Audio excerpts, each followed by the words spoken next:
같이 하나님의 말씀 보시겠습니다. 하나님 말씀은 사도행전 1장 1절에서부터 11절까지의 말씀입니다. 사도행전 1장 1절에서 11절까지.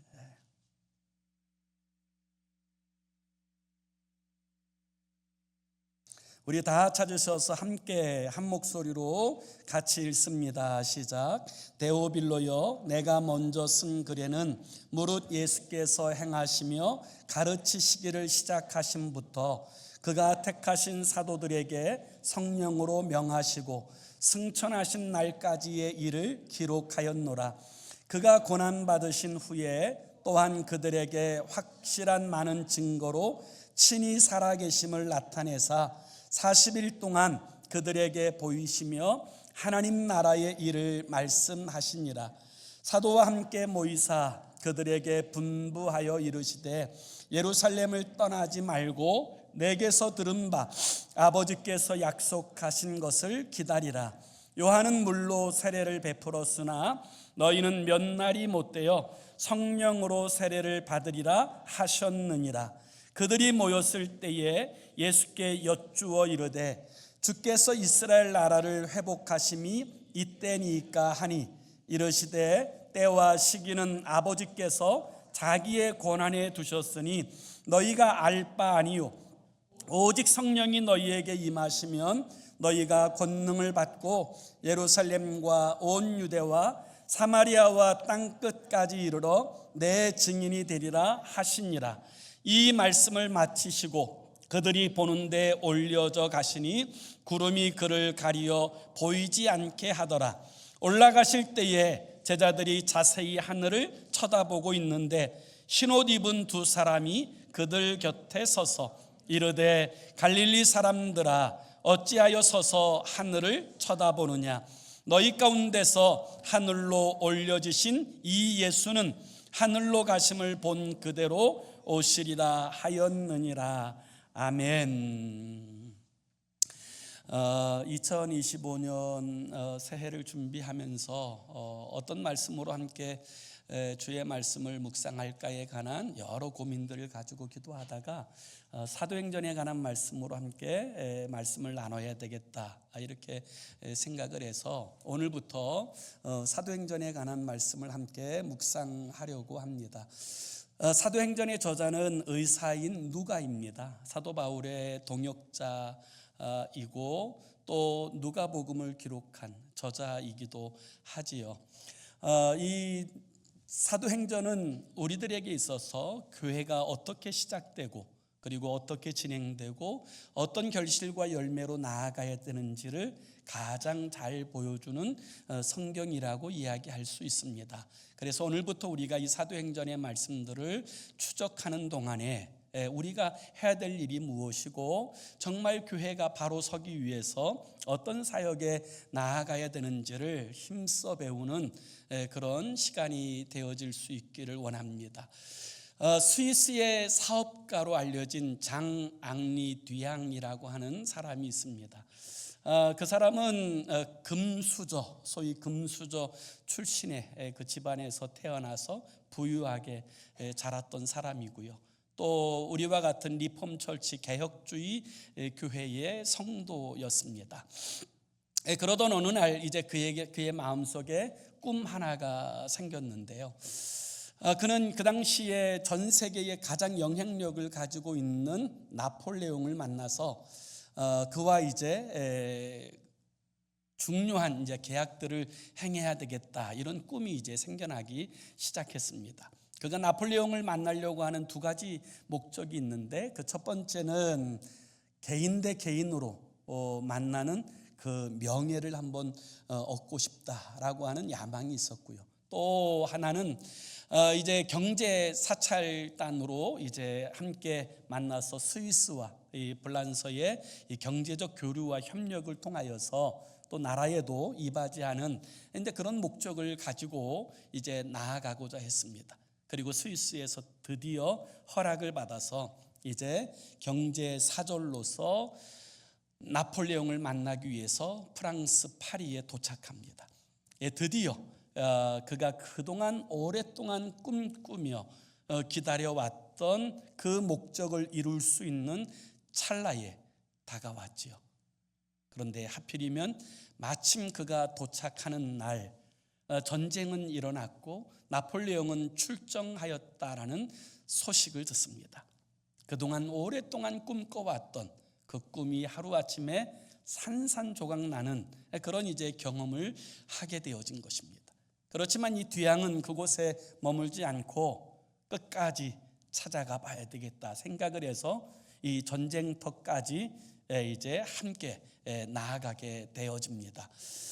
전쟁터에 나아가서 이제 살펴보니까 프랑스와 오스트리아가 전쟁이 벌어지고 또 자신의 눈앞에서 포탄이 날아다니고 수많은 사람들이 피 흘리고 죽는 그 모습들을 관전하게 되어집니다.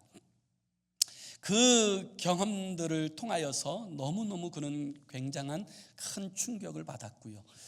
전쟁이 끝난 후에도 뒤양은 그 전쟁터를 떠나지 않고 그곳에 남아서 그 부상병들을 치료하는 의사들을 도와서 부상병들의 치료를 돕고 그리고 그곳에 널브러진 시체들을 수습하는 일들을 끝까지 그곳에 감당하다가 다시금 스위스로 돌아가게 됩니다.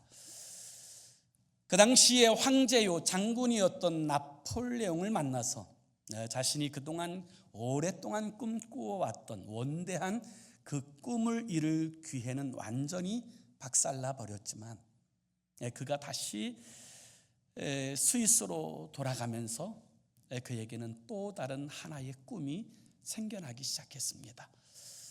이 땅에 다시는 전쟁이 없었으면 좋겠다라고 하는 이 소망과 함께 이와 같이 전쟁을 통해서 어려움당하고 고통당하는 사람들을 돕는 그런 사역들을 했으면 좋겠다라는 그런 꿈을 갖게 되어지지요. 그리고 이제 스위스로 돌아가서 그 여러 친구들을 규합하여서 그가 이제 자신이 새롭게 가진 그 꿈을 이루기 위해서 만들어낸 단체가 저 유명한 적십자사입니다. 그리고 그는 세계 최초의 노벨 평화상을 수상하는 사람이 되기도 했지요. 그가 처음에 가졌던 그 꿈은 완전히 무너졌지만 그가 다시 새롭게 가지게 된 그 꿈은 어떤 의미에서 처음 가졌던 꿈보다 훨씬 더 위대한 꿈이었다라고 이야기할 수 있었을 것입니다. 예수님을 따라다니던 제자들에게도 꿈이 하나 있었습니다. 그것은 이스라엘이라고 하는 나라가 로마의 압제 아래에 있었는데 이스라엘이 해방되는 꿈, 그 나라가 회복되어지는 그 꿈이 바로 예수님을 따라다니던 제자들 그리고 그 당시에 이스라엘 백성들이 가지고 있었던 꿈이었습니다. 어느 날 이제 젊은 예언자, 선지자 하나가 등장하더니 이 나사렛 예수는 보통 선지자와 완전히 달라 보였습니다. 그는 하나님의 말씀을 선포하고 대언할 때 그 말씀에 권세가 있고 능력이 있었습니다. 그리고 그 말씀이 사람들을 완전히 빨아들이는 그 힘을 가지고 있었습니다. 그럴 뿐만 아니라 그분을 통하여서 나타내시는 하나님의 기적과 역사는 모든 사람들을 놀라게 하기에 충분하였습니다. 그때부터 많은 사람들이, 특별히 제자들은 이 예수를 따라가게 되면 이 예수라면 우리 민족을 로마 압제에서 자유케 하고 해방시킬 수 있을 것이라고 하는 그런 기대를 가지고 이제 주님을 따라가기를 시작합니다. 그리고 실제로 여러분, 주님을 따르던 제자들 중에는 소위 독립운동가가 많이 있었다라는 사실을 아십니까? 그들은 그런 꿈을 가지고 민족 해방의 꿈을 가지고 예수님을 따라가고 있었습니다. 그리고 동시에 주님의 날, 주님께서 로마의 압제를 다 물리치고 그 땅에 민족 회복의 꿈이 이루어지는 날, 주님이 왕이 되는 날, 그때에는 나도 주님 우편에 앉아서 다스리는 그런 개인적인 야망과 욕심도 그들 가운데 있었습니다. 그래서 그들은 주님을 따라가면서도 끊임없이 누가 크냐, 누가 주님의 좌편에 앉고 우편에 앉을 것이냐를 다투기 시작했고, 또 심지어는 어떤 이제 부모가 와서 주님의 날이 이르게 되어지면 내 아들을 하나는 주님의 우편에 하나는 주님의 좌편에 앉게 하여 주십시오, 이렇게 청탁하게 되었을 때 나머지 모든 제자들이 분노하는 이야기들이 성경에 기록되어지는 것을 볼 수가 있지요. 그런데 그 정치적인 메시아인 예수가 어느 날 십자가에 죽습니다. 예수님께서 십자가에 달려 죽는 날, 제자들은 그동안 자신들이 소망하며 꿈꿔왔던 것이 하루아침에 산산조각 나는 것을 경험하였습니다. 그동안 그렇게 갈망했던 모든 기대와 소망이 완전히 무너지는 것을 경험한 것이지요. 그래서 그날 그들은 그 낙심과 절망을 가진 채 예전에 살던 고향으로 335 짝을 지어서 내려가기 시작합니다. 절망 중에 내려가기 시작합니다. 그들이 내려가는 중에 그들에게 들려오는 이상한 소문 하나가 있습니다. 엠마오로 내려가는 제자들처럼 내려가던 중에 주님을 만났다고 하는, 부활하신 주님을 경험했다고 하는 이야기들이 들려오기 시작하더니 한 사람 한 사람 다시금 그들이 예루살렘으로 모여들기를 시작합니다. 그리고 그들은 또다시 이제 주님을 따르기로 결심하고 이제 그들이 주님 앞에 서게 되었을 때 12제자들이 다 모여있는 그 자리에 주님이 함께 하시자 제자들이 그동안 주님을 따르며 가졌던 가장 중요한 물음, 궁금증을 주님께 묻습니다. 그 이야기가 오늘 본문 6절이에요. 그 제자 중 한 사람이 주님께 이렇게 묻습니다. 그들이 모였을 때에 예수께 여쭈어 이르되 주께서 이스라엘 나라를 회복하심이 이때니까 하니. 부활하신 주님께서 자신들과 함께 하였을 때 그들이 그동안 품어왔던 물음, 정말 묻고 싶었던 물음은 주님 이제 부활하셨다면 그 크신 능력과 권능으로 이제야말로 이 민족을 로마의 압제에서 해방시킬 때가 온 것입니까? 드디어 그날이 오게 된 것입니까? 라고 묻습니다. 그렇지만 예수님의 꿈은 제자들의 꿈과 달랐습니다. 예수님의 꿈은 이스라엘 나라의 회복이 아니라 하나님 나라를 이 땅에 세우는 것이고 온 세상 가운데 하나님의 나라가 회복되어지는 것, 그것이 바로 예수님이 가졌던 꿈이었습니다. 그래서 이 오늘 본문 3절에 보면 예수님께서 고난당하시고 부활하신 후에 끝까지 하신 일이 무엇인지를 이렇게 설명하고 있습니다. 그가 고난받으신 후에 또한 그들에게 확실한 많은 증거로 친히 살아계심을 나타내사 40일 동안 그들에게 보이시며 하나님 나라의 일을 말씀하시니라. 예수님께서 꿈꾸고 계셨던 하나님의 나라는 이스라엘 민족과 제자들이 꿈꾸고 있던 나라와 분명히 달랐습니다. 주님이 꿈꾸시는 나라는 세상 나라가 아니라 바로 하나님의 나라였습니다. 그래서 예수님께서 이 땅에 오셔서 공생애를 시작하실 때 첫 번째로 선포하신 메시지가 뭐예요? 회개하라, 하나님의 나라가 가까이 왔느니라.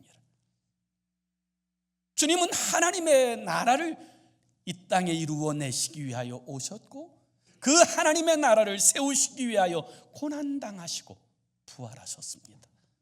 그럼에도 불구하고 여전히 그 이스라엘 민족의 회복과 열망을 바라는 그들에게 주님께서 뭐라고 말씀하세요? 7절에 보면 이렇게 말씀하세요. 이르시되 때와 시기는 아버지께서 자기의 권한에 두셨으니 너희가 알 바 아니요. 이스라엘의 독립은 하나님의 때에 하나님께서 하실 것이다. 그러나 우리는 이보다 더 중요한 일들을 행해야 한다. 그것이 바로 하나님 나라의 일이다. 이 사실을 주님께서 말씀하고 있는 거예요. 예수님의 십자가를 보고 부활을 경험했던 그 제자들은 이 주님께서 말씀하신 이 하나님의 나라의 비전을 그들도 여러분 받아들였을 것입니다. 하나님의 나라의 비전을 받아들인 그때가 그들이 온전한 그리스도의 사람이 되어진 때라고 이야기할 수 있을 것입니다.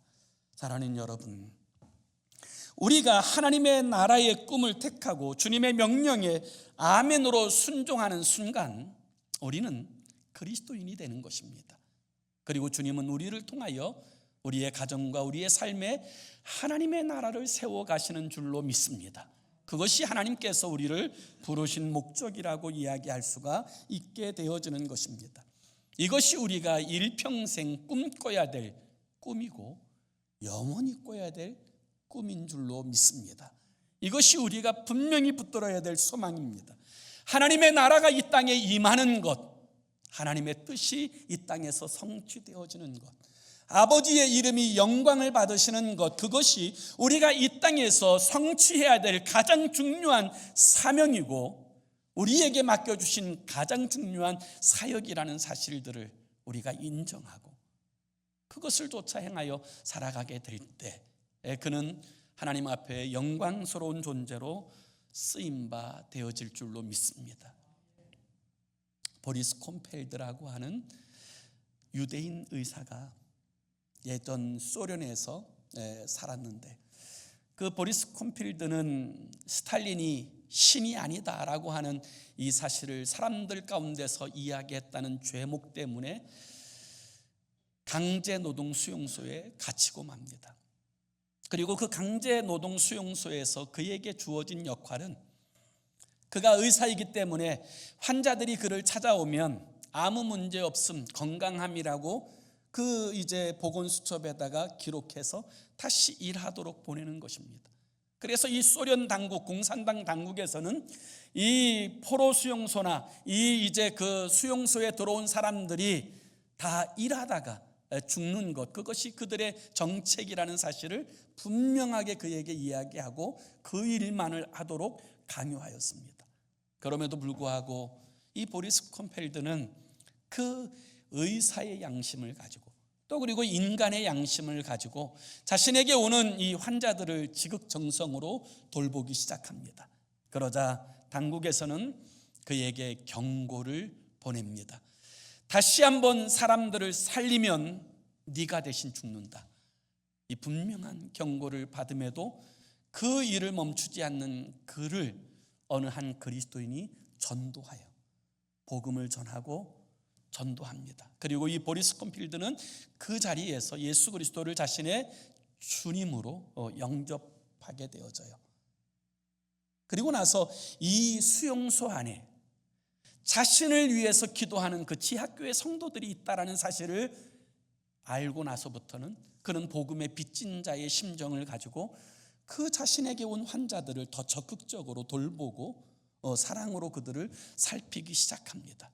그러던 어느 날 대장암에 걸려서 사경을 헤매는 한 환자를 보게 되었는데 그는 그 환자를 살려내기 위해서 수단과 방법을 가리지 않고 열심히 그를 치료합니다. 그러자 여러분, 이 환자였던 그가 이 보리스 콤필드에게 이렇게 질문합니다. 당신이 나를 살리기 위해서 이렇게 힘쓰고 애쓴다면 당신의 생명이 위험한데 왜 이렇게까지 하십니까? 라고 하는 질문을 받아요. 그때 이 보리스는 이렇게 대답합니다. 그것은 당신과 나를 위해서 이미 죽으신 분이 계시기 때문입니다 라고 이야기해요. 그러자 다시 묻습니다.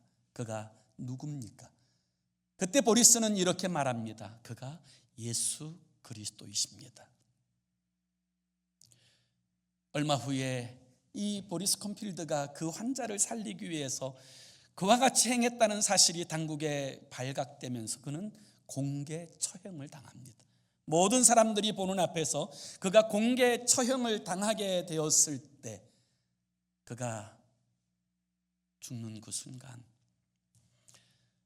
그를 통해서 살아난 그 사람은 울면서 이렇게 다짐하고 고백하였답니다. 보리스, 이제는 내 차례입니다. 내가 당신이 전한 그 예수를 전하겠습니다. 그리고 나서 그때부터 자신이 어떻게 주님을 전할 수 있는가에 관한 이 부분들을 가지고 연구하며 준비하다가 결국 그는 작가가 되고 노벨 문학상을 수상한 알렉산더 솔제니친이라고 하는 사람의 이야기가 되는 거예요. 여러분, 하나님의 나라의 꿈, 이 꿈이 우리의 꿈이 되고 있습니까? 주님은 하나님 나라의 꿈을 꾸는 제자들, 비로소 하나님의 나라에 대한 거룩한 꿈을 꾸는 제자들에게 이렇게 말씀하십니다. 너희가 아무리 하나님 나라의 꿈을 꾼다고 해도 성령 받지 않으면 너희는 증인이 되어질 수 없다라는 사실을 분명하게 말씀하고 있어요. 그래서 오늘 본문 8절을 우리 한번 다 같이 볼까요? 8절의 말씀을 함께 같이 읽습니다. 시작. 오직 성령이 너희에게 임하시면 너희가 권능을 받고 예루살렘과 온 유대와 사마리아와 땅 끝까지 이르러 내 증인이 되리라 하시니라. 아멘. 왜 주님은 성령을 받아야 하나님 나라의 꿈을 이루어가는 주님의 제자가 될 수 있다고 말씀하시는 걸까요? 그 첫 번째 이유는 성령은 하나님의 영이요 그리스도의 영이기 때문입니다. 다시 말하면 성령으로 아니하고서는 하나님의 뜻을 알 수 없고 하나님의 마음을 알 수 없고 하나님의 그 계획하심들을 우리가 알 수 없기 때문입니다. 성령을 받아야 우리는 여러분 하나님 나라의 꿈을 이루어가는 그런 삶으로 쓰임바 되어질 수 있게 되어지는 것입니다. 그리고 성령을 받아야 거듭나게 되고 그리고 진정한 그리스도인이 되는 것입니다. 로마서 8장 9절에 보면 주님은 이렇게 말합니다. 만일 너희 속에 하나님의 영이 거하시면 너희가 육신에 있지 아니하고 영에 있나니 누구든지 그리스도의 영이 없으면 그리스도의 사람이 아니라. 여러분, 그리스도의 사람이 아닌데 하나님 나라를 꿈꿀 수 있습니까? 그리스도의 사람이 아닌데 하나님의 나라를 위하여서 자신의 시간을 허비하고 그 삶을 헌신하여 드릴 수가 있습니까? 성령 받지 않고서는 하나님 나라 꿈을 유지하기도 그리고 그 일을 이루어가는 것도 불가능합니다. 그래서 오직 성령이 임하셔야 그가 하나님 나라를 꿈꾸고 하나님 나라를 위하여서 살아가기 시작하게 되어지는 것입니다. 튀르키예라고 하는 나라에서 자국의 이제 능력으로 처음 자동차를 만들게 되던 날, 이제 시판 자동차를 생산하게 되던 날을 축하하기 위해서 그 튀르키예 국회 앞에 대통령과 관료들과 온 국민들이 모였답니다. 그리고 나서 자신의 이제 실력으로 자동차를 만들어낸 것을 자축하기 위해서 그 대통령이 시승식을 하게 되었는데 대통령이 이제 그 차에 올라타고 그리고 이제 운전기사가 차를 운전하고 국민들은 막 박수를 치고 환호하고 그리고 나서 이제 시승식이 시작되는데 한 30m도 가지 못해서 막 퍽퍽 소리가 나더니 차가 멈춰서더라는 거예요. 그래서 이게 무슨 일인가? 그곳에 있는 사람들이 다 술렁거리고 놀라고 있을 때 막 기술자들이 다 뛰어가서 살펴보니까 이 사람들이 너무 흥분한 나머지 기름 넣는 것을 잊어버린 거예요. 그래서 기술자가 이야기합니다. 카카, 우리가 너무 흥분한 나머지 기름 넣는 것을 잊어버렸습니다. 여러분, 축제 분위기에 들떠서 자동차 연료도 넣지 않고 오히려 그 축제가 망쳐진 그 이야기를 통해서 저는 우리가 깨닫는 깨달음이 있다고 저는 생각합니다. 자동차를 그리스도인이라고 표현한다면 자동차를 움직이게 하는 것은 성령입니다. 성령으로 아니하고서는 절대로 영적인 일은 불가능해요. 가능하지가 않습니다. 그래서 우리가 신앙생활을 할 때에도 교회는 나올 수 있습니다. 성경도 읽을 수 있어요. 기도도 할 수 있습니다. 그러나 성령 충만하지 않으면 여러분 생기 있는 신앙생활은 도저히 불가능합니다. 성령이 우리를 주장하실 때에만 그 신앙생활은 복되고 생기 있고 영광스러울 수 있게 되어진다라는 사실을 우리는 기억할 필요가 있는 거예요. 성령이 우리를 다스리실 때만이 여러분 그 일이 성취되어져 가는 거예요. 우리가 성령을 받아야 하나님의 나라를 이루어갈 수 있다라고 주님께서 말씀하신 두 번째 이유는 여러분 성령을 받아야 권능이 임하기 때문입니다. 그래서 오늘 본문 8절을 다시 보세요. 오직 성령이 너희에게 임하시면 너희가 권능을 받고. 여러분 성령을 받아야 자기를 이기고 세상을 이깁니다. 다시 말하면 성령 받지 않으면 자기 자신도 이기지 못합니다. 내 욕심, 내 유혹도 이기지 못합니다. 성령으로 충만해야 우리가 나도 이기고 세상도 이기는 삶을 살아내게 되는 줄로 믿습니다. 내 힘으로는 나 자신도 감당할 수 없어요. 예수님을 3년이나 쫓아다녔던 제자들도 성령 충만하기 전에 그들은 그 어려움과 문제 앞에 다 도망갔습니다. 다 떠나갔습니다. 그런데 성령 받고 나니까 그들이 담대함을 가져요. 능력을 가져요. 그래서 자신의 생명을 죽일 수도 있는 사내들인 공의 앞에서도 그들은 담대하게 그리스도의 복음을 전할 수 있게 되어진 거예요. 그래서 여러분 하나님 나라의 꿈을 이루는 삶이 되기 위해서 성령을 받아야 된다라고 주님께서 말씀하신 이유가 거기에 있고요. 세 번째는 여러분 이제 성령을 받아야 증인이 될 수 있기 때문에 그렇습니다. 그래서 오늘 본문 8절 하반절에 보면 예루살렘과 온 유대와 사마리아와 땅끝까지 이르러 내 증인이 되리라 하시니 이렇게 말씀하세요. 여러분 증인이 누구예요? 다른 사람의 말을 옮기는 사람이 아닙니다. 자신이 읽은 책 이야기하는 사람이 아니에요. 자신의 상상이나 어떤 생각을 말하는 사람이 아니라 자신이 직접 보고 경험한 것을 말하는 사람, 그가 증인이에요. 그런데 우리는 예수님의 십자가 부활을 직접 목도하지 않았어요. 그러나 그리스도의 영이신 성령께서 그 십자가에 그 부활의 영광에 참여하셨을 뿐만 아니라 그 의미와 영광을 아시는 그 성령이 우리 가운데 오실 때 우리가 비로소 예수 그리스도의 십자가와 부활의 증인으로서 이 땅에 살아갈 수 있게 되는 줄로 믿습니다. 그래서 여러분 증인이라는 말이 이 헬라어로 마르투스라는 단어예요. 이 마르투스라는 단어는 반복하다, 계속적으로 말하다 이런 의미를 가진 의미인데요. 이 증인은 10번이고 100번이고 동일한 것을 말하는 사람, 여러분 이것이 진짜 증인이라고 하는 뜻을 가지고 있는 거예요. 1000번을 물어봐도 똑같이 대답을 할 수 있어야 증인이 되는 것입니다. 그런데 그것은 성령 충만해야 가능합니다. 하나님의 성령에 붙잡힌 바 되어져야 가능한 거예요. 이 마르투스라는 단어에서 마터라는 여러분이 순교자라는 영어 단어가 나온 거 아닙니까? 그래서 여러분 이 증인은요 죽더라도 그 사실을 사실대로 말하는 사람, 이것이 바로 증인의 의미예요. 초대교회 성도들은 예수가 그리스도라는 사실을 고백하고 증거하는 순간 자신들이 죽는다라는 사실을 알면서도 그들은 그 자신이 믿고 아는 바를 증언했어요. 증인으로 살았습니다. 오늘 우리도 주님께서 우리도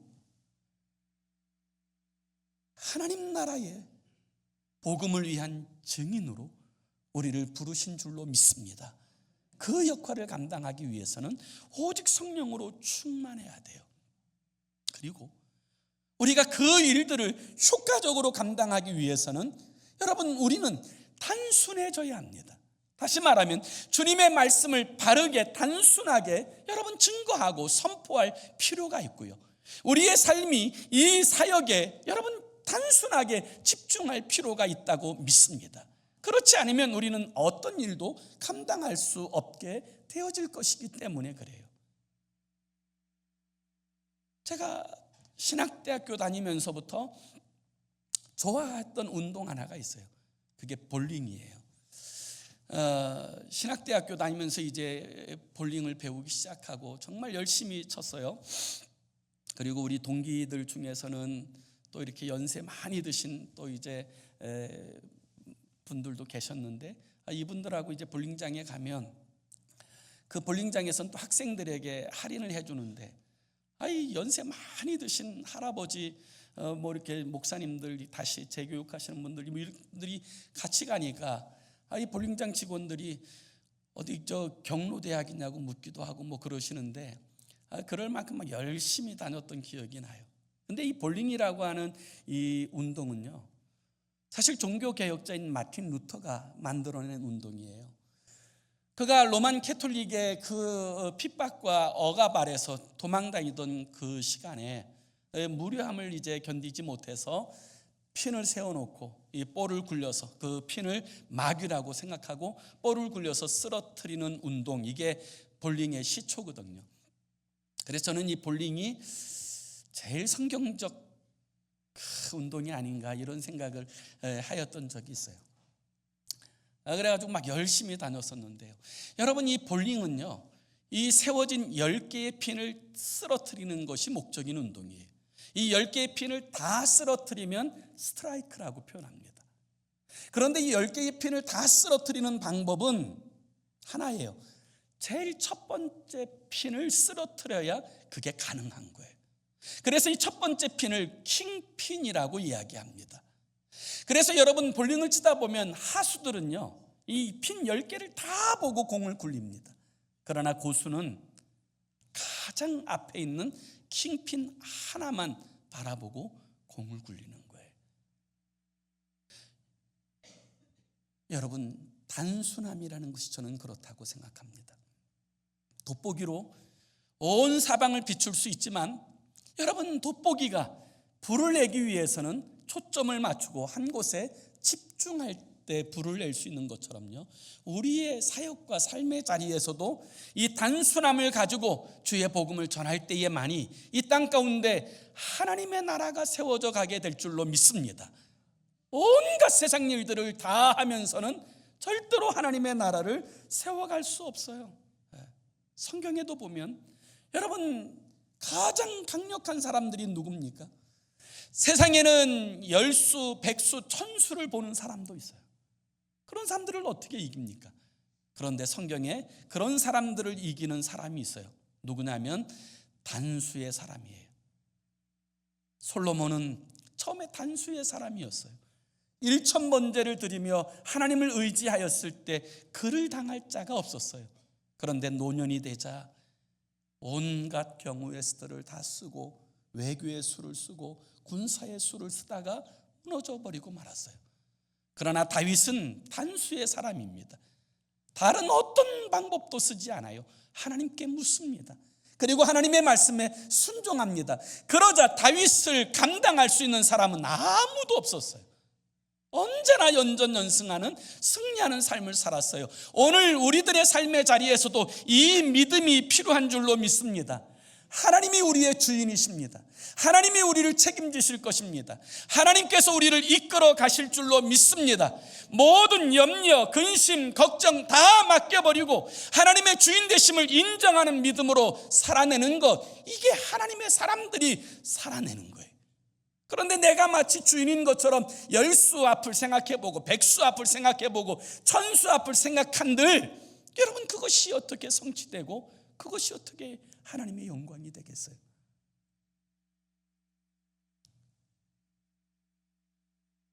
그것은 불신앙입니다. 하나님을 믿지 않는 거예요. 하나님의 주인 되심을 전적으로 인정하지 않으면 우리는 아무리 오랫동안 신앙생활을 해도 하나님이 주시는 진짜 평안을 경험하지 못합니다. 하나님께서 우리에게 주시고자 하시는 진정한 기쁨을 누릴 수가 없어요. 그러나 우리가 하나님께 우리의 모든 삶을 의지하고 맡기고 나아가면 세상이 줄 수 없는 평안과 기쁨 가운데 살아가는 인생이 되어지고 우리 하나님의 일하심과 역사를 경험하는 그런 인생으로 살아가게 되어질 줄로 믿습니다. 2025년 우리 필그림 교회는 영혼 구원에 온전히 힘쓰는 교회라고 하는 이런 목적을 가지고 출발합니다. 우리가 해야 될 많은 일들이 있다고 이야기할 수 있지만 오직 한 가지, 그 영혼 구원하는 일에 우리의 관심과 역량을 다 집중하고 힘써 행하게 될 때 우리를 통하여서 이 땅 가운데도 하나님의 나라가 세워지고 확장해 가시는 하나님의 역사의 일들을 경험하는 우리가 되어질 줄로 믿습니다. 그런 우리의 삶이 되기를 예수 이름으로 축원합니다. 기도합시다. 우리 함께 같이 기도하기 원하는데요, 이렇게 기도했으면 좋겠어요. 주님, 우리에게 성령의 충만함을 주셔서 하나님 나라의 꿈을 꾸게 하시고 또 하나님 나라를 위해서 전도하며 하나님의 뜻을 이 땅에 세워내는 우리가 되게 해달라고, 정말 하나님 나라의 꿈을 꾸고 영혼 구원에 온전히 힘쓰는 교회 되게 해달라고, 성령 충만함으로 한 길 가는 우리의 삶이 되게 해달라고 우리 함께 합심으로 기도하겠습니다.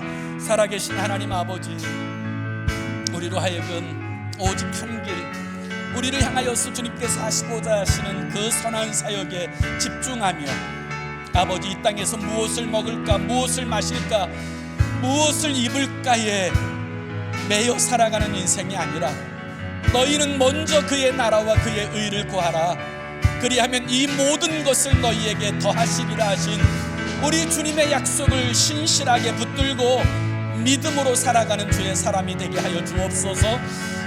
오직 의인은 믿음으로 말미암아 살리라 하셨사오니 우리로 하여금 이 담대한 믿음으로 무장하여서 우리 하나님께서 우리를 통하여 이 땅에 세워내시고자 하시는 하나님의 나라를 세워가게 하시고 주의 영광을 나타내는 교회로 서도록 우리 하나님 축복하시고 역사하여 주시옵소서. 다스려 통치하시고 주장하여 주시옵소서.